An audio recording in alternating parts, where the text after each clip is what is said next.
format for the evening is we'll have a very, very few introductory remarks from each of our speakers, from Better Together and from Scotland. We then have had questions in from you, for which many thanks. 3 of those have been selected by the university. I'll put those to the panellists, but I want you to chip in, please, during those discussions. There'll be a debate on the economy, there'll be a debate on Europe, and then there'll be a debate on debates, or the lack of it in the case of the Prime Minister. So that's the question we'll be taking. And then, that'll go for quite a bit, probably the bulk of the evening. And then each of the panellists will have a chance to cross-interrogate the other, to pose a question, a key question, if you like, to the other. We might have time then for a few more audience contributions, and then we'll wrap up at about 7:15 or thereabouts. I think try and keep it pretty close to time, as I know that we have other things to go on to. So, with no further ado, no further nonsense from me, let's hear the introductory speakers, and would you join me first in welcoming Blair McDougall, please. Blair.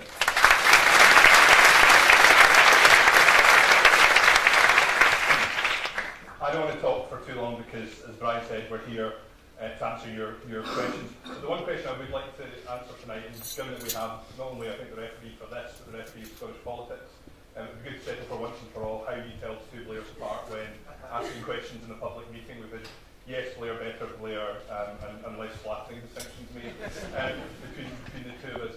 I'll just thank the university for hosting this, but to say that I'm a bit disappointed because when I agreed to do this debate, I was promised that it was going to be billed as the Which Blair project, and I thought it was too good a pun and not to air, so there we are. Look, so much, Blair, James and I share a Christian name, but I think we also share something else, which is a passion and belief that Scotland can be a fairer and more prosperous country, and I think that's where everybody starts from in this debate. Whether you are yes, no, or undecided in this room, the fact that there are over 400 people in a room in Dundee on October 9th here to debate Scotland's future should give us great hope for the future.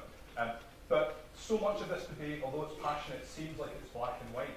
And I guess our primary argument in this debate is that we don't have to make a decision between two binary situations. We do not have to make a decision between things as they are and things as they could be. We can have, as we always say, the best of both worlds. We can be distinctively Scottish and successfully Scottish within the United Kingdom. We can continue the success of devolution without losing those things which we do well together as part of something bigger. To give 2 examples of that, one an example of human resource and one an example of natural resource. In human resource, in universities like this, especially universities like Dundee, Scots, as they always have done, are the innovators and the inventors for the rest of the United Kingdom. They invest in us, and places like Dundee, full of researchers, providing the cures and treatments to the UK NHS. We'd both be poorer if we went our separate ways and lost that funding, if they lost that ingenuity and innovation. And an example in terms of natural resources, the debate at the moment about energy prices. At the moment, the huge green investment going on all the way across Scotland, underpinned by the energy bills of 26 million households across the United Kingdom. They invest in our energy, green energy revolution. We benefit from the jobs. But this isn't just about self-interest. I think that a lot of undecided voters will make up their mind on the basis of pragmatism, on the basis of what it means for them in their pocket. But I think those arguments of self-interest, those arguments about the things that we can do well as a small nation, making our own decisions, while still being part of a bigger nation with the strength of that, can't be so easily separated from those arguments of identity and solidarity. I'm proud to represent a campaign which says that solidarity and compassion doesn't stop at the border. I'm proud to feel part of something bigger. For me, it's not about flags, it's not about flag waving, it's about family, and it's about shared endeavour. And I think those amazing things that we've achieved together, whether it's the establishment of the NHS by a Welshman, the establishment of the welfare state by an Englishman, or the establishment of things like the national minimum wage by a Scotsman, I think these things are incredible things that we've done together. And I think working together with the best of both worlds, with decision-making here in Scotland, without losing the best things about being part of something better, offers us the best of both worlds and the best chance of that fairer and more prosperous future for Scotland. Well, people, thank you very much indeed. Round of applause for now also welcoming the other Blair Jenkins from Scotland.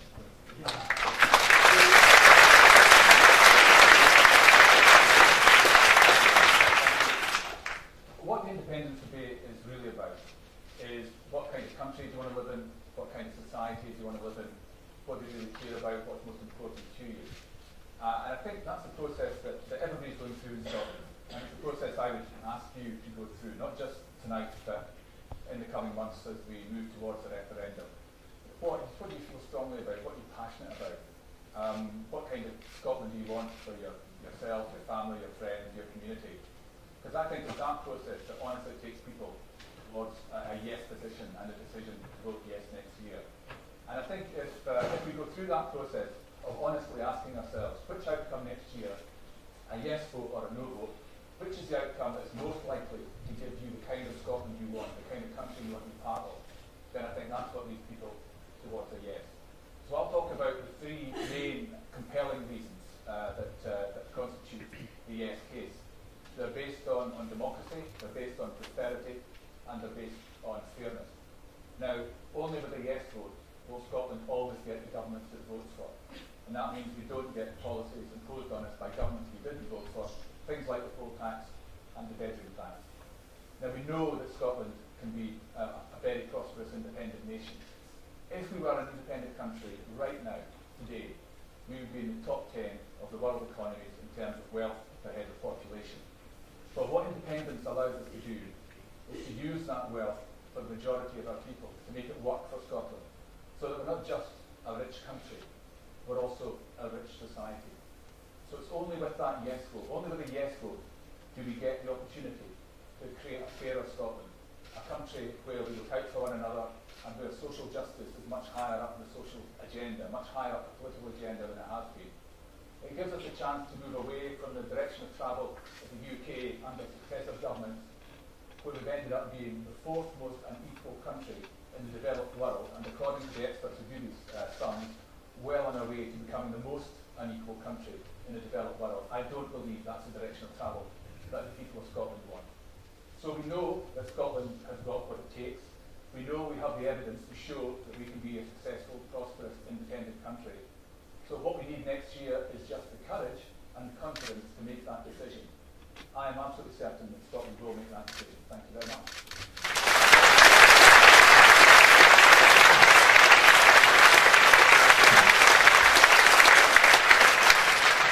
About those excellent opening addresses, setting the scene to some extent. I'm going to drill down now with questions still from the audience, and I stress at this point, after I've asked the panel some to give their opening response to those, very keen to get views from the audience, but we can stick to each of the topics if we can. So that's the economy, then Europe, and then the issue of what the nature of the debate. The first question, which I'll read out, is from John McCafferty. John, is John here tonight, any chance? John, well done. Thanks for your question, sir. It is, do you think an independent Scotland could offer the same or better standard of living in the future instead of remaining part of the UK? Very key economic question. Blair Jenkins first on that, on standard of living for people living in Scotland. Well, the starting position for looking ahead and thinking what kind of future could we have in an independent country has to be the evidence that we have from recent years, evidence going back over 30 years. We know right now that if Scotland were an independent country, rather than having the legacy of debt that we have as being part of the UK, an independent Scotland would be in a position of having surplus funds. Now, the Fiscal Commission group that did work for the Scottish Government on this, you'll know with Nobel Prize-winning economists on it, estimated that an independent Scotland over the last 30 years would have accumulated surplus funds. We would have a savings surplus of somewhere between £80 billion and £116 billion, as opposed to our share of the huge UK debt, which is estimated on a population basis of being about £90 billion. So the history shows that Scotland has a very strong economy. You know right now, over a 30-year period, we've paid more in taxes per head of population than the rest of the UK. So we start from that very, very strong base. We have a strong economy, we have a diversified economy, we have very exciting new industries which offer us very strong prospects for the future. It's absolutely true that as an independent country, as with the UK, the strength of your economy and your future prosperity depends on the wisdom of the decisions that we make. So either side in this campaign, looking ahead, you can project certain trends, you can project certain numbers, and you can predict things going forward. But in the end, the future of Scotland as an independent country will be what we make of it. You know, in terms of prosperity, in terms of fairness, in terms of everything else. It will will be our job to make sure that we are a successful country. But Blair, isn't that historical advantage you're proclaiming they are founded upon oil, and the projections are that oil will decline in the period up to 2017? Well, it's true that some of it is founded in oil, and we are one of the few campaigns that doesn't think oil is a problem. I mean, I'm from the northeast of Scotland. A lot of my friends went into the oil industry. I'm sure that's true of people in Dundee as well. A lot of my pals went into the oil industry and now working right around the world, helping develop new fields. If you talk to people in the industry, the one thing they will tell you is that the oil is going to be coming out of the North Sea for an awfully long time. I mean, 40 years was the minimum estimate. People in the industry are now talking about 50 years. And the friends I have in the industry who are in charge of operations in places like the Falklands say that the oil in the North Sea is becoming more and more recoverable all the time. So the volume of oil to recover will increase. People talk about price volatility. Yeah, there is volatility in oil prices, but essentially the trend is upwards. There's volatility within an upward trend, and that's been a trend for many years. Let's bring in Blair McDougall on this question again. John's question: could an independent Scotland offer the same or better standard of living in the future by comparison to the UK? Well, I think people like myself, if we thought that there would be a better standard of living and more prosperity in an independent country, I'd be sat where Blair Jenkins is rather than I was. In my opening remarks, I made the point about things that we gain from being part of something bigger that underpin our economy, whether it is our expertise in science and research, whether it's the growth in green energy, or whether it is on things like oil, where as the fields begin to decline in the North Sea over the next 30 years, it's surely better to have the £20 billion decommissioning costs spread over the shoulders of 60 million people than to have it spread over the shoulders of 5 million people. But the interesting thing with what Blair just said is that it's completely and totally at odds with what the public figures offered by the Scottish Government say, with what we know Scottish ministers say in private, and what independent experts said just earlier this week. And I had hoped and I had thought that in recent weeks the debate on the economic future of an independent Scotland had shifted into the realms of economic fact rather than fiction and fantasy. But for Blair to say that we run surpluses just is not borne out by any factual analysis of the situation at all. We currently run a net fiscal deficit. John Swinney, in his leaked paper, you accept you accept it is lower than for the but in John Swinney's leaked document, he said that Scotland's net fiscal deficit will be higher than that of the UK under independence. And this is a question about what we do with independence. This is not my words, these are John Swinney's words. Now, if supporters of independence said, look, we will face very distinct challenges in terms of making the sums add up under independence, there'll be difficult decisions, but here's how we'll deal with them. I think a lot of people would listen to them. But the more and more we hear things like, well, oil will be worth £300,000 for every man, woman and child and stuff like that, I think people start to think that it's fantasy. Blair Jenkins.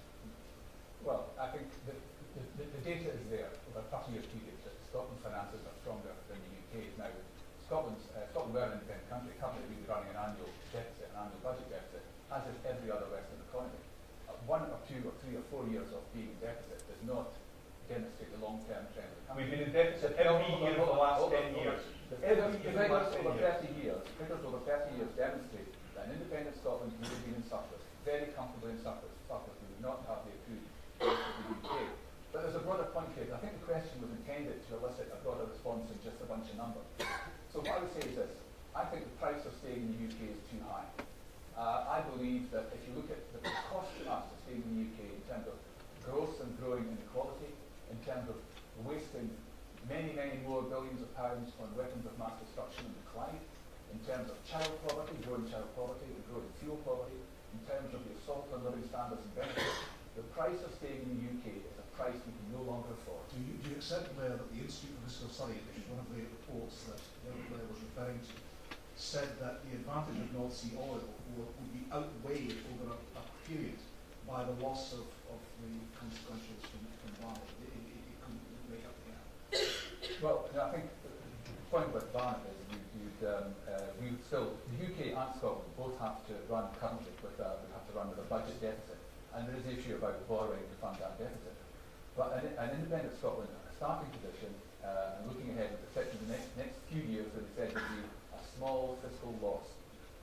Taking a long-term future of the country, our economy in Scotland is a healthier economy than the UK's as a whole, and there's evidence from other small European countries to demonstrate that would be likely. McDougall is predicated upon growth.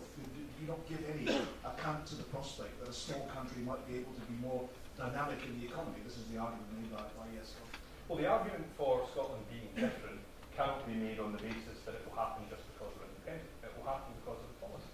So people are often keen to talk about Denmark and Norway as an example in this debate. Well, Denmark and Norway don't have different outcomes from us because they're independent. They have different outcomes from us because of decisions they take on extremely high levels of taxation, for example. But we've got to start this debate on the basis of policy and on the basis of details. The paper, which was suppressed by John Swinney until it was forced out by a Freedom of Information request that he fought for over a year. Suppressed? It was suppressed. It was fought. No. I'm talking about the Freedom of Information request, which we published about 2 weeks ago. It was refused twice in response to journalists who put in a Freedom of Information request. It was then appealed to the Information Commissioner, and only then was it published. And why was that? Because in it said that in each of the last 21 years, bar 1 year, we have run a net for fiscal deficit. Now that's not extraordinary. That's not extraordinary. But for people on the yes side to claim that there are surpluses is taking a huge gamble. There is a reason why there's a lot of Please. No. You get a lot of misinformation about the Scandinavian countries. There's lots we can learn from Scandinavian countries. I mean, they not only have the most successful economies in Europe, they top every league table in terms of prosperity, they also have the best outcomes in terms of health and education and other things. The quotes on tax figures are highly misleading. The figure that's given in Sweden, for example, the figure that's given for the tax rate in Sweden is a figure that includes their national insurance. It's a compound figure. They put income tax and national insurance together. What they call the effective tax rate, which is the rate of tax you actually pay when you put income tax and national insurance together. The effective tax rate on an income of $100,000, that's the international comparison to do. In Sweden it's 36%. In the UK it's 32%. Now there is a difference. It is higher in Sweden. But has anyone been to Sweden? Have you seen the quality of their public services? Have you seen how much better they live? Have you seen how much stronger their economy is? Very briefly, Blair, we do go out to the audience for questions. Let's just be clear of this. Blair says this a lot. The only tax policy we have from the government, Scottish government at the moment, in terms of the proposition we will be voting for, the proposition we'll be voting for at the referendum, is the corporation tax will be cut by 3% more than whatever the UK level is, regardless of what the UK level is. So we can talk about higher levels of Scandinavian taxation, but we're not being offered that. We're being offered Reaganomics at the moment. Thanks for that. Let's go out to the audience. Let's take some points. And there in the third row. And then there. Hello, good evening. Hi. I looked at your website today, Blair, and the front page, Blair Jenkins, and the front page said, quote, Scotland more than pays its way. The average tax generated per person in the UK for 2010-2011 was £9,000, and in Scotland it's 10,700. Now that suggests to me that Scotland is prospering in the UK. So you need to explain why you would want to jeopardise that by breaking up a long-standing, well-integrated, established currency union, when Alex Salmond has said it is in the overwhelming interests of the people of Scotland and the people of the rest of the UK, that is, the British people, to come into agreement with a currency union, which is, of course, what happened 300 years ago. Now, you need to explain. My question is, you need to explain how one central bank can set monetary policy for two diverging economies, which is what is going to happen. Hang on to that thought, folks. Let's put the other hand there. All right, Over there, if you can take the mic. Put your hand again, please. That's right. That's one more I would like to ask is that, in your opening statement, you said that your solidarity doesn't end at the border. You then subsequently said that if you felt that Scotland would be a more prosperous nation, you'd sit with Blair Jenkins. That to me seems very contradictory. Which is it? Oh, hang on. Sorry. Let's get a third one, please. Is there a hand raised? Wait. Here's you, very quick. Sorry, forgive me, getting you screwing up. You have it again, please, so the mic can get that. I just want to say two things. RBS and HBOS indeed. Yeah. Thank you very much. So we have a ripple of applause greeted the question. We have currency, we have the apparent contradiction in the Better Together camp, and we have the banking crisis. Currency question, was Jenkins? Was it Well, okay, deal with the first part of the question first. You said why, given that the Scottish economy is so successful, why do you want to power as an independent country? Well, one answer to that is... Why do you want to break Well, no. Well, one of the reasons we want to... One of the reasons we want to have an independent country is, although we're a wealthy country, the wealth is not distributed well in Scotland. We have the lowest life expectancies of any country in Western or Central Europe. We have dreadful levels and growing levels of child poverty. So there are lots of reasons why the policies that are inflicted on us at a UK level are not the policies that the people of Scotland want. We need to make our own political decisions. This is about where political decision making is located. On the currency point, it makes perfect sense, and lots of economists based south of the border who have no great enthusiasm for the notion of Scottish independence have said that if Scotland becomes independent, it makes sense for all parts of these islands to maintain the currency union. Alistair Darling has said it would be logical and desirable for Scotland and the rest of the UK to maintain a sterling zone, to maintain a currency union, if we become an independent country. Well, I will answer the point. They're not the Irish economy. The Scottish economy, GDP per head in Scotland, if you exclude oil entirely, is 99% of the UK. So you've got two highly converged economies.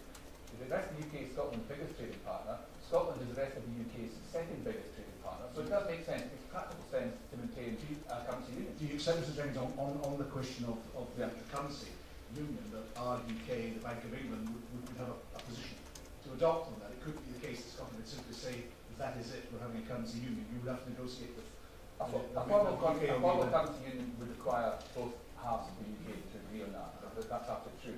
But there's a difference between political posturing before a referendum and self-interest, which applies after a referendum is known. You will note, and it's a very important point, people in the UK government are very careful not to rule out currency union. They talk against it, but it will be different after a year. On the currency question and the suggestion of contradiction in your stance. On the currency question, I think it's important to understand why it is that people in the UK do not currently rule it out. UK ministers are not going to fall into the trap of acting against Scotland until Scotland decides something.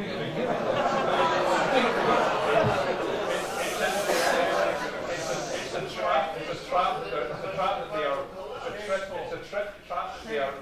a trap that they are very wise not to fall into. But look, the whole currency, there's nothing more fundamental than what currency you use. And the whole position of the SNP, not against Scotland, is based on the idea that the currency, the rejection of the currency union by the Shadow Chancellor, by the Chancellor and by the First Minister of Wales and lots of other UK figures, is a bluff. Okay? If it isn't, the SNP position is now that we use the pound on an informal basis. So the way that Montenegro uses the euro without formal agreement, or Paraguay uses the dollar. Let's be clear what that means. That means no lending of last resort. It means nobody standing behind our mortgages, our jobs, our businesses. Okay? And recent history suggests that I think what the SNP have said is not that. I think what they have. Angus Robertson said that 2 weeks ago. It was me at the end of the interview, Angus Robertson. What the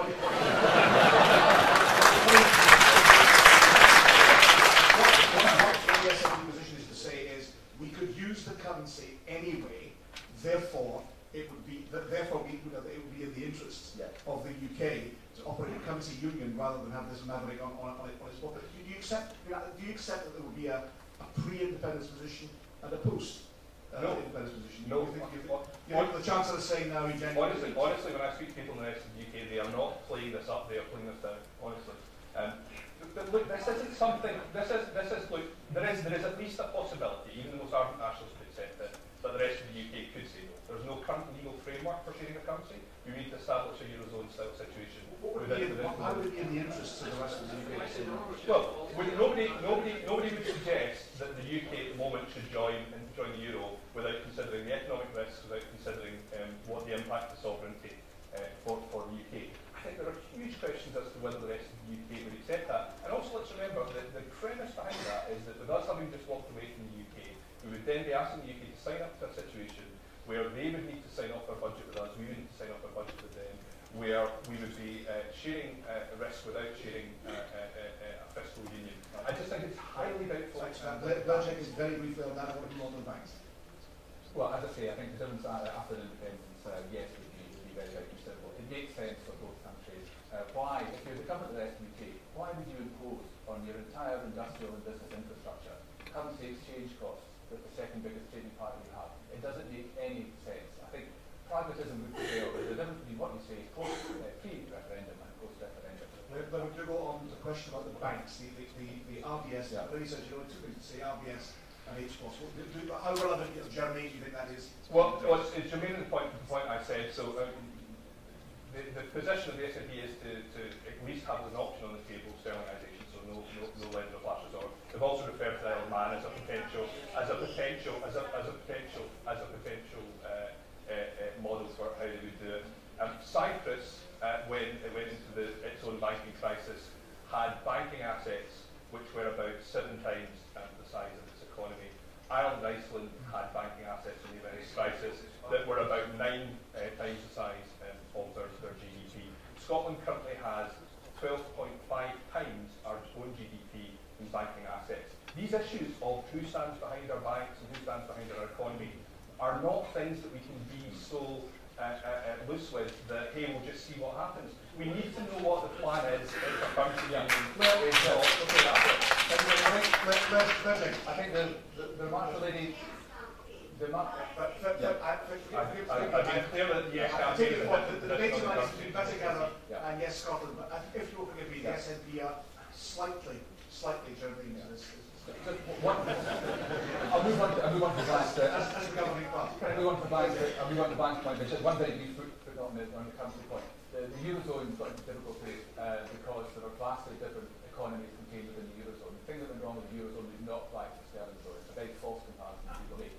Moving on to the banks, it's very good. I always think, and Blair and I got on very well, I always think it's one of the biggest bits of brass neck effrontery of the No campaign is to use the banking crisis as an argument for the benefits of the UK.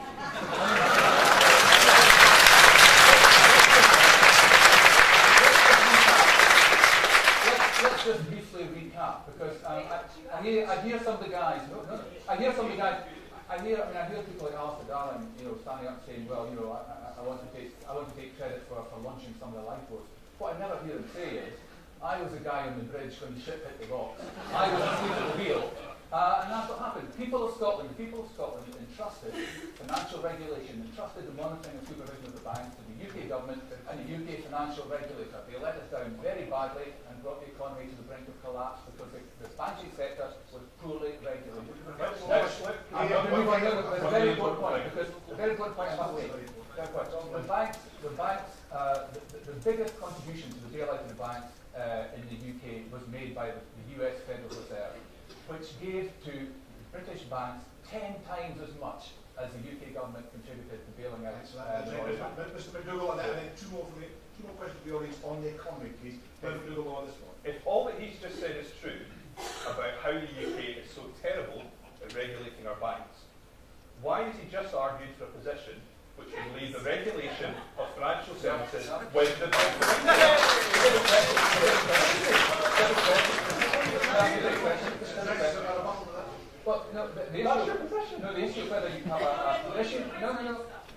The issue of whether you have a common financial service regulator is an important question, but it's not necessarily linked to the currency point. These are different things. John Swinney wants to have the Bank of England continue to be the regulator of Scottish banks. Yeah. If the poor regulations of banks find the UK is an argument for independence. But historically that was true. Let's get a couple more questions on the economy. A couple more questions on the economy, and then I'm going to move on to the next major topic. Blair, please. There's another hand. Yeah, over here. That's it. You were talking comparing, obviously, the banks in Iceland, the banks in Cyprus, the banks in Scotland, and obviously Irish banking crisis as well. Is that not because of the way they base their economy, though? So some in Scotland, they have a stable economy, and there's no sheets to do that. So it's policy choices rather than structures. Yeah. Whereas it's a country like Ireland, the majority is infrastructure. infrastructure is based in agriculture, and that's not a part of Scotland. Thanks for that. Let's get the other question from way over there. Put your hand up against so that the mic can come. Fit enough to play with United after tonight. Actually, given that he was sent off and booked last night, you might get a game. Not bitter by any means. Can I just say, first of all, I'm a wee bit confused by Blair McDougall. He tells us under the Union we've been in deficit for the past 10 years, for each of the past 10 years, and I'm not sure whether that was an argument for staying in. Also, Denmark and Sweden have said do well because they make their own decisions. Well, what I want to ask you, and you made the point, Brian, that the SNP is to remain Sigasagi. So is the position of every other party who will have a place.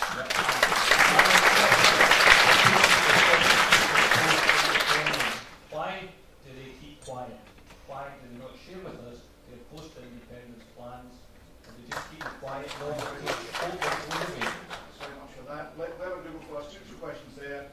The banking issue was about policy, not structure, and will you disclose your post-vote plans on what might happen in Scotland? Yep. Particularly the Baltic economy. So on the banking point, the point I was making about Cyprus and Ireland and Iceland compared to Scotland was that risk that Scotland has, which compared to those other countries in terms of GDP and banking assets, is extraordinarily large, wasn't as big a risk for us because we were connected to a bigger economy. It's the point I made at the beginning about one of our specialisms, 200,000 financial services jobs in Scotland, selling mortgages, savings, pensions to the rest of the UK, is underpinned by that seamless access to the UK financial services market, where 9 out of 10 of the customers that sustain those 200,000 jobs are there. But we were in economic terms more exposed, but we weren't because we were part of something bigger. On post-independence plans, I mean, it's almost part two of John's question, which was remaining part of the UK. What would happen to the economy in those circumstances? And Nicola Sturgeon at the party conference, SNP party's conference, suggested that the UK ministers were itching to cut Scotland's public spending. What do you think of that? well, they have always said that, and they will always say that. It's the basis of their argument. Look, there's two separate things here. There's one, what will the pro-UK parties do in terms of additional powers? Now, there's the constant argument that you cannot trust people who are pro-devolution to deliver more devolution. It wasn't true, it was argued before 1997 when Alexander said he would trust Labour to deliver a pizza level in the Scottish Parliament. I'm not sure what Alexander does for a living now. I'm pretty sure there's a Scottish Parliament. They said it before Calman, we got more powers then as well. So all three parties are going to set out their proposals for how we build. That will come before the referendum. Plenty of time. Well, you'll get it before the referendum. Don't worry. The second part of this though is policy change. And I sort of taking off my best girl hat, put on my Labour Party hat. Questions about what will happen to the economy. I'm quite proud that Ed Miliband at the moment, in contrast to the SNP position, for example, says that energy prices should be cut from eating into the profits and the profiteering of energy companies, not from coming out of our tax packets. So there is a debate about change more generally, about what happens both in the UK, but also what happens with the powers of the Scottish Parliament. You say there will be no cuts in the spending levels available to Scotland, no cut in the Barnett formula and its consequential. The Barnett formula has been here for 30, 40 years. It's going to be here for 30, 40 years. Well,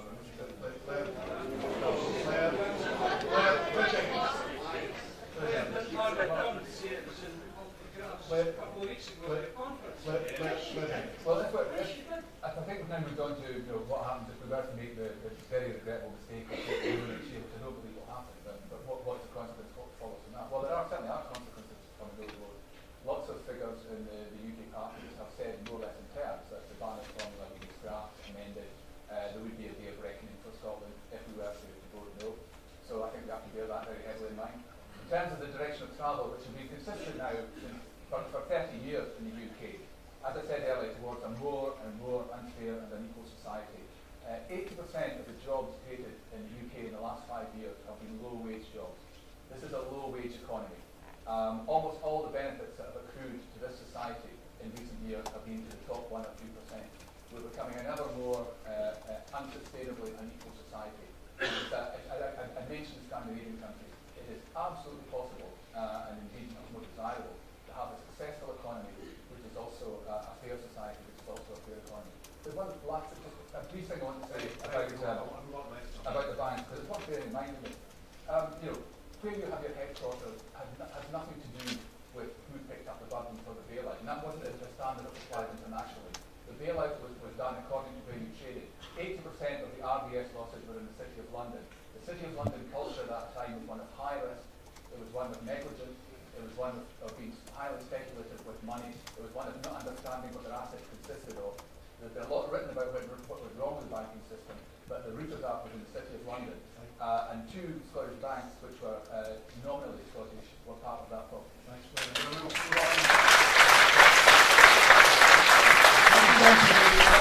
Next topic question, Jim Pickett. Jim, thanks for Europe. Is Jim here tonight? Hold on, Jim, thanks for your question. Jim's question is, what presence can a little country of 5 million have in influencing the might of Europe? Mr. McDougall, what do you make of that one? The membership of the European Union is the objective of the stated objective of those promoting independence. What about the influence thereof, or membership thereof? Well, I used to work in foreign policy in a previous life, and it may not be an attractive fact of life, but it is a fact of life that the European Union is run by big countries. We currently, in the main decision-making body of the European Union and Council of Ministers, have 29 votes as part of the United Kingdom. That would go down to 7. Now, why is that important? If you look at things like, we're one of the few nations in Europe who have a real interest in fishing, for example. The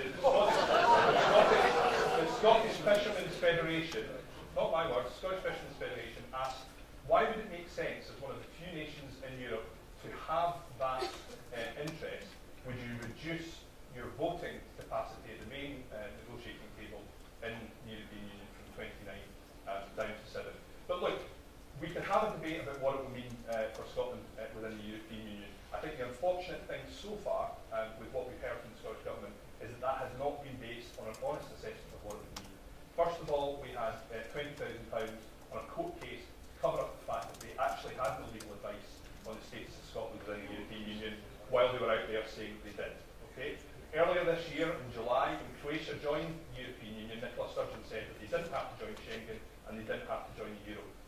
We passed in Britain, as all other European countries have to do, accession act for Croatia, Article 4 of which said, and Article 4 of 5 of which said that they had to join the Euro and they had to join Schengen. Now, if those are Sweden is nominally obliged to join the Euro. Sweden was a member of this. As far as I know, they used it.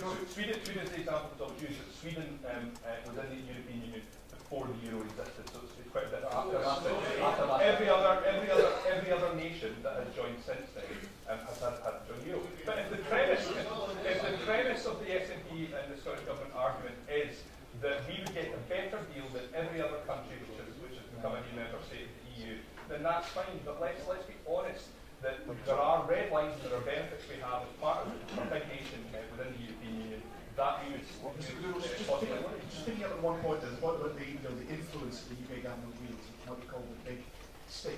Is the big stick any use if it's not wielded in Scotland's interest? What you're suggesting there is the interest of Scotland and the wider UK will always be coterminous, and the UK government will always go into that, to use the phrase, for Scotland. Well, that might not be the case if they don't assert it in the wider UK interest. Well, inevitably, when you're part of a partnership with other people, there'll be an element of compromise.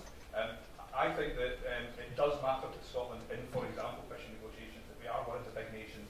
And I know how these negotiations work in Europe. The big nations sit in a room, and then, yes, the small nations have a seat around the table, but the deal has already been done. Was the Scottish fishing fleet described as extendable at the time? Well, I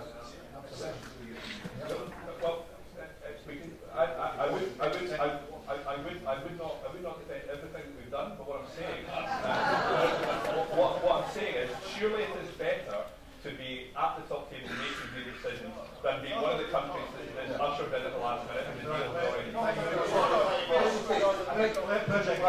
think the question was, what sort of presence do we have? Yeah. Well, I think the answer is, instead in the UK, quite likely no presence at all.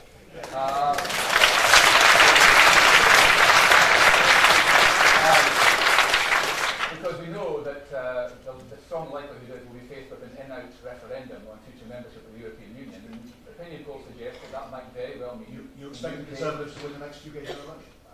That would be best against it. I mean, I don't think anything else would, would it? So the next thing, when Blair made the point about the fact that Europe's run by the big nations, isn't it strange, therefore, how the most prosperous countries in the European Union are all the smaller countries? And those are the countries with the greatest wealth per head of population. I mean, so the exerting influence in the European Union. Yeah, well, absolutely. Now, Blair made the point. I said, I mean, I'm from Elwood, from the north east, from Murray, and I said that a lot of people I went to school with went into the oil industry. The ones who didn't go into the oil industry went into the fishing industry. Because a lot of people from Barkhead and Open North South fishing community. About half the people in my class at school went into the fishing industry. There's none of them in the fishing industry now. The fishing industry was sold down the river. That's what happened to the fishing industry in Scotland. Now, I don't personally think that everything that the UK has done to represent British interests in Europe is bad. I mean, things are never as black and white as that. But I have absolutely no doubt that in independent Scotland we have more representation. We would have a seat at the table, but it's excluded from the key decision making now, and that has got to be. Don't you accept at all the argument that we're doing about the clout, 29 votes to 7, the clout of the UK being. But where do we see this? I mean, do we see UK government ministers going and securing wonderful deals? I don't think so. And I think why are the UK is increasingly at odds with the European Union, and that's the reason why. I mean, people around David Cameron, Michael Gove, who I know quite well, he used to work with him. Michael Gove, one of his closest Cameron colleagues, said if he was voting now on membership of the European Union, he would vote against. And more people at senior positions in that party are saying they would vote against. There's every likelihood, I think people realise this, that UKIP are going to do extremely well in the European elections in England in May of next year. And I think we'll see what's already happened is both the main UK parties nudging further and further to the right to try and head off the threat from UKIP on the European Union and everything else. Very briefly, Mr. McDougall, then I go out to the audience on this issue of Europe, please. I always think it's strange to hear people who support Scotland leaving the UK to use the same arguments that UKIP used and then to claim that UKIP are a bad thing. We sell 4 times as much to the rest of the UK as we do to the rest of Europe. If it's a bad idea for Scotland to be outside of the European Union, it's 4 times as bad an idea for us to be outside of the United Kingdom. There's so many jobs to find out. Just getting back to the point on fishing, Blair McDougall. He's saying we've got 29 representatives in 29 votes. 29 votes, okay. Well, surely then having 7, at least on our side, is be a step up, not backwards. As you say, it's not me that's saying this, it is the Scottish Fishermen's Federation are saying they cannot see how it makes sense, and what was done, what they said was they cannot see the balance of benefit in moving from having 29 votes to 7 votes. Not me saying that, they're saying that. Blair Jenkins, look at another question on Europe, please, for somebody in the audience. Blair Jenkins, yeah. Oh, no, Blair, please. What do you have? No, front row, lady there. Let's take them both together here and then here. I would just like to ask if it's so important for us to have a seat at the top table, which is disputed actually, that where all the influence lies in the EU because of the way small nations work together in their interests. Given the recent CAP reform, having a seat at that top table, how come Scottish farmers ended up with the worst CAP compensation settlement out of any of the nations in the EU? Thank you for that. And let's take that, hold on to that thought, and let's take our friend in the third row. Yes. Yeah. Well, on the matter of Europe and independence, the notion that there is actually any independence for anybody in Europe is bogus, isn't it? Because all states have ceded sovereignty. So, and to suggest that it's illegitimate for the rest of the UK to discuss constitutional matters and not this type in relation to Europe is a bit perverse, isn't it? Thanks for that. And when it talks about...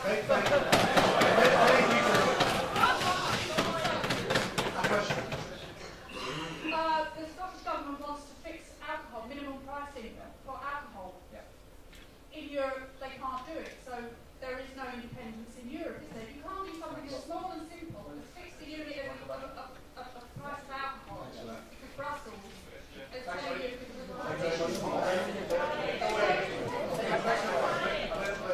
One point I want to pick up on, and I mean, I would agree with you, is I think the notion of independence meaning you have absolutely no form of interdependence with any other country, I agree, is an incredibly old-fashioned view of what it is to be an independent country. But if you went around Europe, if you talk to people in Austria or Luxembourg or Spain or Italy, you know what, you're not an independent country because you're in the European Union. I think you'd be laughed out of town. No, well, contention. The contention that you're part of the European Union, you're not an independent country. I know it's a point of view, but I don't think it's a majority point of view around here. Blair, we'll have a question from the lady in the front that said Scotland's a member of the UK, and the UK negotiated with the EU, and she's suggesting Scotland's farmers got a sleeping deal as a consequence. Well, the thing that's going on in the background to that is the fact that Britain gets a unique rebate from the European Union, which is based on the fact that we have a more productive efficient farming sector than the rest of the European Union. Worth around, different estimates, but worth around £135 per household in Scotland.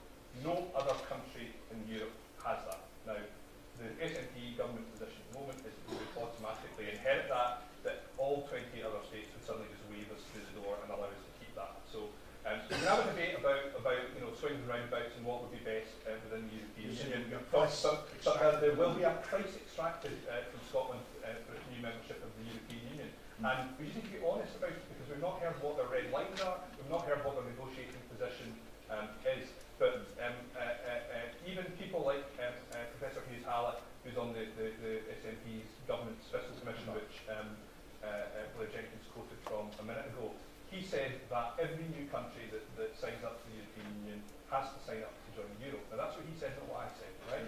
So if their position is that they're going to sign up but not join, then let's talk about Blair Jenkins. The UK government's own legal advisors on European Union issues said that the 18-month timetable between Scotland voting yes and actually becoming an independent country was more than adequate, with a perfect reasonable space of time in which to negotiate the term. Well, what about the argument Scotland price extracted? But this is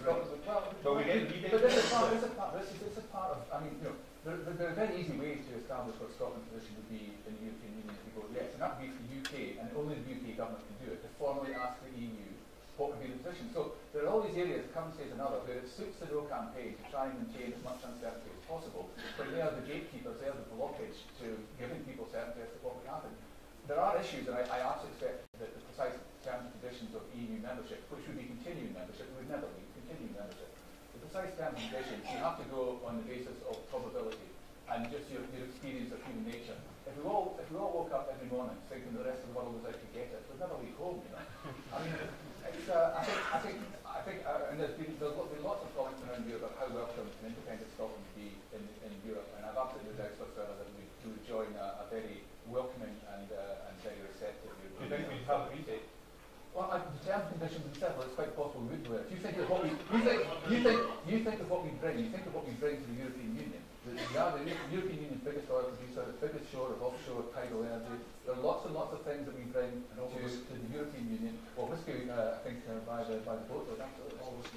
I'm going to move on. Thank you for that. It's a tremendous debate so far. One area that is not one debate that is not taking place, if you like.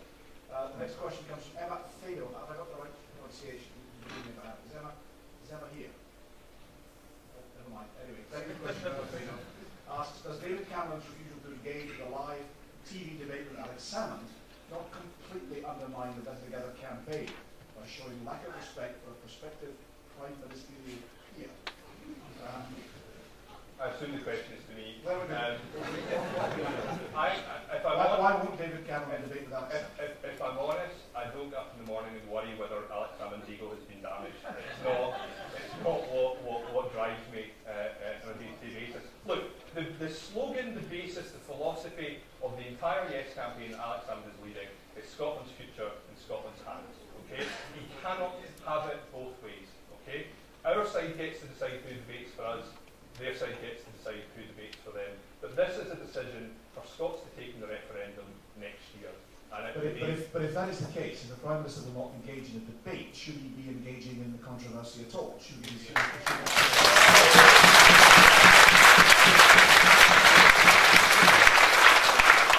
Well, he is Prime Minister of the entire United Kingdom. He is entitled to get into this debate. But look, there's a reason, and people aren't stupid, they can see what's going on. There's a reason why Alex Salmond is so desperate to debate with David Cameron. Because he doesn't want this to be about us as Scots deciding what's best for us. He wants it to be a fight between him and an Englishman. That's what he wants.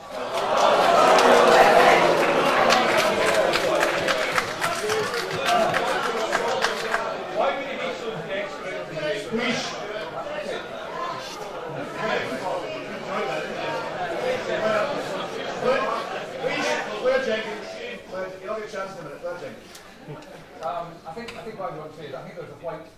running through the independence debate this autumn. We're about to get the white paper from the Scottish Government setting out its vision for an independent Scotland. We have white space from the No campaign in terms of their vision for the future of Scotland, and we have the white flag from David Cameron in terms of the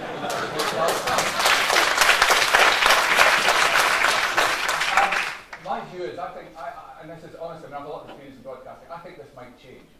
I actually think David Cameron, as we get nearer to the vote, when he thinks he's going to be the Prime Minister who does preside over Scotland, including the UK, will think it's not terribly wise in terms of the future of the politician in the rest of the UK to have gone through that process without debating the issues with the First Minister of Scotland. So I think that might be quite a pragmatic decision near the time of the referendum. Why are you so adamantly supporting it? There's Blair on a point where he says that this debate, however it is influenced by voices off, if you like, but this debate should take place in Scotland among those who are voting in the referendum. Well, Brian, okay, I mean, I'm not going to put you in the spot here, but I mean, we both worked a long time in broadcasting and television. Everybody knows the debate people want to see is Alex Salmond and David Cameron. I mean, that's absolutely true. If you're a broadcaster, and if I was in any of my old jobs, running news at BBC Scotland, running news at STV, you would just think, what can I do to get Alex Salmond and David Cameron in the same studio? Because that is the debate that people would want to see. Now, at the end of the day, and I'll be absolutely honest, I mean, it doesn't matter terribly much to me if, frankly, who's debating for the no side. We have the better arguments, we have the evidence, we have the better arguments, we have the better people, so I don't care, frankly, who debates.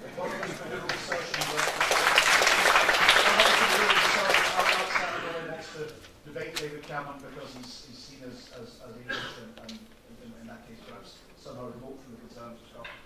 No, I think that's, I mean, I do think the nationality point is another one. I mean, it seems to be perfectly obvious, and to be honest, if you look at the commentary that's appearing in the overseas press, which is always a good place to read because it's external perspective, you'll see far more people in the overseas newspaper who've reported this, who do actually express surprise that the Prime Minister of the UK does not want to engage in a broadcast debate with the First Minister of Scotland. So I think that external perspective is sometimes quite useful one to get when we're all sitting very close to the debate. But as I say, and I'll come back next year and apologise if I'm wrong. I think let's just wait and see whether or not David Cameron debates with Alex Salmond. I wouldn't rule that out. Thank you very much. You think it's unlikely that it will? We'll put a bet on that. How much? Go on, what do you think? £100 to the charity of your choice if it happens, but it will not happen. And €100 for Lisa? No.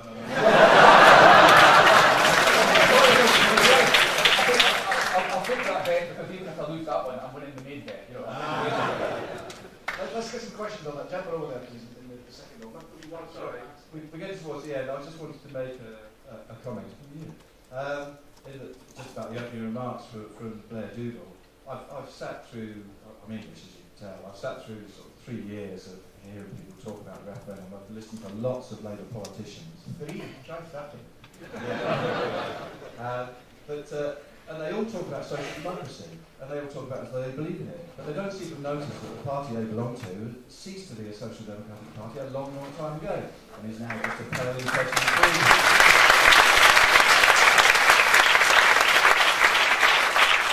Mind broadening out, but are we done with the issue of the debate? Does anybody want to make a comment on the debate, sir? Yeah, please. Yeah, there we go. I think one of the first things which David Cameron said when the whole campaign started, he would strain every sinew to keep the UK intact. He seems to be straining more than a few sinews at the moment, wriggling out of any attempt to have a debate with Alex Salmond. I could understand if he was keeping out of the debate altogether, but in fact he is marshalling he's marshalling the No campaign from Westminster, but refusing to debate with Alex Salmond, either in Scotland or anywhere else. On that point, on that same day, Alex Salmond said he should butt out, so he cannot have it both ways. On your point, look, I am proud that I'm a member of a party where my leader at the moment is talking about re-regulating the energy market so that we pay more bills and not so that we pay for more energy costs out of our pockets. I'm proud that he is putting a tax onto payday loan companies to pay for cheaper credit from credit unions. I'm proud that he's talking about taking on the zero-hour contracts issue. I'm proud that in his conference speech he devoted so much time talking about not just the minimum wage, but a living wage. But look, if we want to hold these two offers up against each other, I take you back to the fact that the proposition we are voting for next year the only tax policy we have from our government that we're supposed to be voting on in September is a 3% cut for the multinational companies that operate in this country. If you are on benefits, if you are relying on tax credits, you have no detail as to what's going to happen. If you're generating out of Scotland, you know exactly what's going to happen. Well, a final point on the debate. Yeah, a final point on the broadcasting debate. I mean, I think, and I say this with all respect. I mean, when it comes to Project Fear, Blair McDougall is only actually in Scotland running the distribution centre. We know the Fear factory is in London. That's good material. And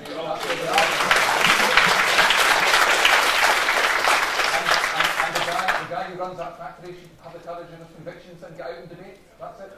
Can I just say, I started this debate by saying that I thought Blair, Jenkins and I both started from the same position, which was that we both loved our country, we just had different views about what we should do with it. And this nonsense about people who think we should stay in the United Kingdom taking our orders from people down in England is just offensive. We do it because we think it's I didn't say that.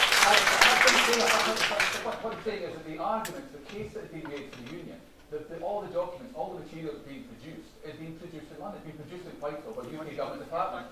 That's where there are thousands. That's the Fear factory. That is the Fear factory, and they're producing the material. They're giving us facts, unlike you. Why are Scottish taxpayers having to pay for that? Let's we've got about 10 minutes for generic questions. A general question. Close our hands. Wait at the back if you could, because all the way up to the very, very back.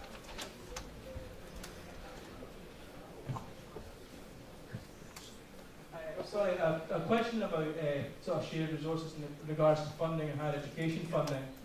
Sitting in Dundee, which is a university which is a very important role in scientific research and funding within the UK, I just want to know how an independent Scotland would fund such research grants that we maybe share with the UK and how that would mean for higher education in Scotland. And this has been raised quite recently by, I think it was the Vice Principal of St Andrews. Blair, go first of all. I don't know if anyone saw the education debate that Newsnight Scotland ran the other night, because this issue was raised. We get far beyond our population share of UK research funding grants, particularly in places with life science clusters like around this university.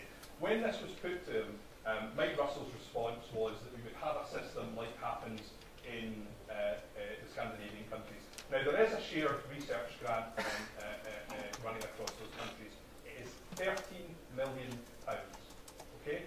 There is one project alone at this university in Dundee looking at pharmaceutical drug development on Parkinson's, on cancer and other illnesses that is £14 million. In the latest figures, Scottish universities got about £257 million from UK research grants. Now, the Scottish government can claim that they will fill that gap, but to say that we can continue to get taxpayers' money from the rest of the UK after we stop paying into the UK tax pot is just ridiculous. And it risks one of the things that we are really, really good at in Scotland, which is scientific innovation, invention and discovery. And it's what we bring to the UK table.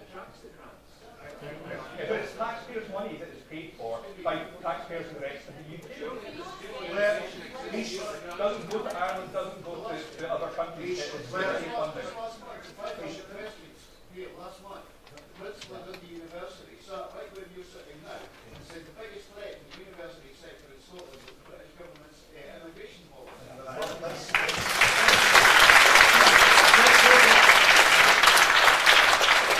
Some of the guys we covered, I mean, research grants are needed merit, and more of them are coming at a European level rather than at a UK level.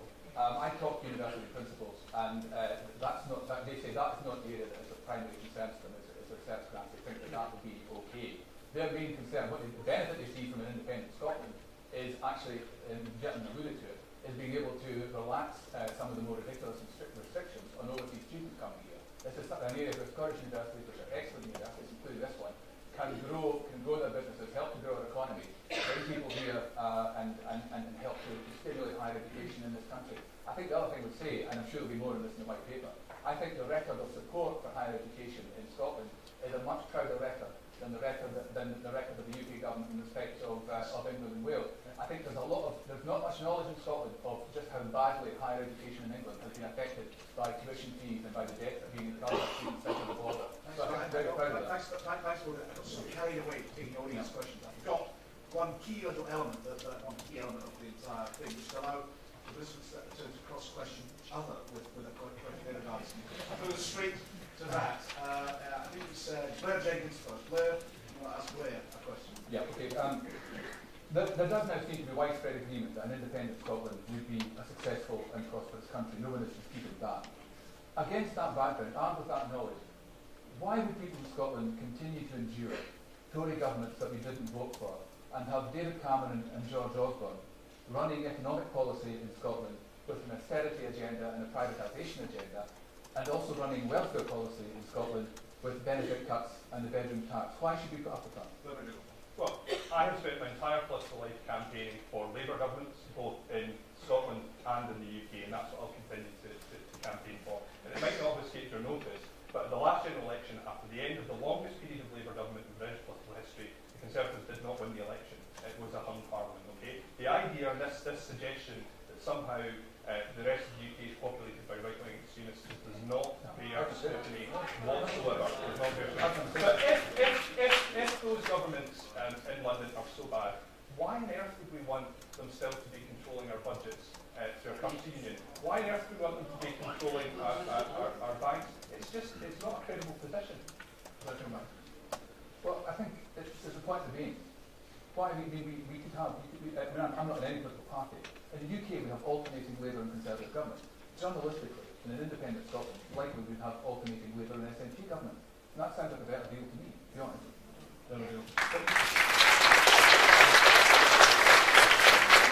I want a Labour government in Westminster, and I want a Labour government at Holyrood. I think what's your second choice after a Labour government at Westminster? Hung Parliament would be my second choice. Who would be the Prime Minister in that hung Parliament? It would be Ed Miliband in that hung Parliament. Look, if I thought we would have better choices, I would do that. But look, believing in Scotland is not enough. We've got to look at the economics. And this week we had two reports separately of people with no political access to grind, pointing out that inevitably, because of the additional fiscal challenges that independent Scotland face, we would end up cutting into benefits and cutting into pensions because there was nowhere else to go. Blair McDougall, your question now to Blair Jenkins. I suppose my question is linked to that. If we believe the offer that's being put to us, we will keep the BBC, which will remain based in London. We will have a currency union, which will mean that banks are still regulated in London. We will keep an element of control of our budgets in London because they'll have to sign off the budgets as part of the fiscal pact and the currency union. And we'll share all these other things. I guess my question is, if we are going to share all these things, surely it's better that we send elected representatives to speak up for Scotland than to send diplomats for foreign countries. I come back to my earlier point, because the key thing here is about where the political decisions are taken that affect our lives. Now, all the evidence is that people in Scotland want decisions that affect their lives, the key decisions on taxation, on welfare, the key decisions on every aspect that affects their life taken in Scotland and not taken at Westminster. Now, do you know about currency interest rates? As an independent country, of course there are areas where, there are lots of areas where you would cooperate with the rest of the UK, where it makes sense. But the most important thing is we make those decisions. So yes, there would be a high degree of cooperation, I'm sure, on the highly beneficial trade that flows both ways between the two countries. But the price for one of the prices for staying in the UK is the fact that we have weapons of mass destruction on the decline.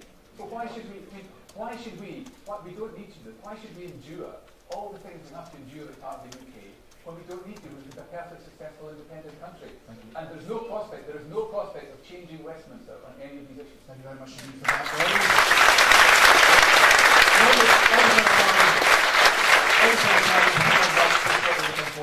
Just let me closing remarks from Blair Jenkins. Perhaps summing up what we've discussed tonight. It's been a tremendous debate, really excellent. Blair McDougall first, a few closing remarks. Blair Jenkins. I think the most important thing about tonight is that everyone is engaging in this debate. This is the single most important moment in Scottish political history. It's the biggest decision we will ever make. And when we make that decision, there will be no going back. We need to be 100% certain that the decision we are making is the right decision. And I'll go back to that point I made at the very beginning. Blair Jenkins just said it himself. This notion, this absolute notion, that the only decisions that are right for Scotland are decisions that we take on our own, clearly is not an absolute decision. There are things we can work together on, and there are things we should work together on, because it's in our best interest to do so. We can have the best things about being a small country with our own devolved parliament, and we can keep the best things about being a bigger, stronger, one of the largest economies in the world. We do not have to make that choice between black and white.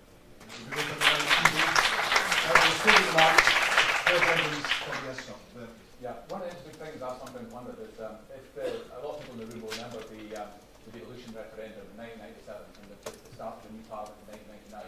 So we're at the dawn of the new century, and we had that debate about devolution. Can you just imagine for a moment that had been a debate about independence, and the arguments on the other side would have been too risky, too dangerous, we are taking a hell of a chance by going independent, stick here, we're much, much safer. Then look at what happened in the next 10 years. Let's look at what happened as being part of the UK. We got involved in an illegal war in Iraq with all the consequent death, destruction, and the huge sums of money. I think the calculation was across Scotland, £600 million to be part of that adventure. We had our economy brought to the brink of catastrophe and collapse within the UK in that period of time. And now we're going through a period where there is the most fundamental, unprecedented assault on the welfare state in this country. So all the things you've been told then, you've been told the same things then as you're being told now. Don't take a chance, take where it's safer. It wasn't true, it wouldn't have been true then, it's certainly not true now. There are three categories of people in the audience, I guess. I would say to people who've already decided to vote yes, good choice. Important thing, keep talking to people, keep having conversations. The way we win this referendum is by having conversations and talking to people. For people who at this stage think they're going to vote no, what I would say is I absolutely respect your point of view. All I'd ask is keep an open mind as much as you can, listen to the debate, there's a long way to go, pay close attention to the white paper, pay close attention to the debate, and I hope, and I will certainly be trying to persuade you to vote yes over the next 10, 11 months. And in a sense, maybe in some ways the most important category of people in the room, the people who have not yet made up their mind. I'll go back to what I said at the start, because it is the most important thing. If we go through, I can't ask you to do any more than go through an honest process of really looking at what kind of country you want to live in and what matters to you, and then really look at which result next year is most likely to produce the kind of country you want, the kind of Scotland you want. And if you go through that process, then whatever decision you arrive at is right for you. But I believe that most people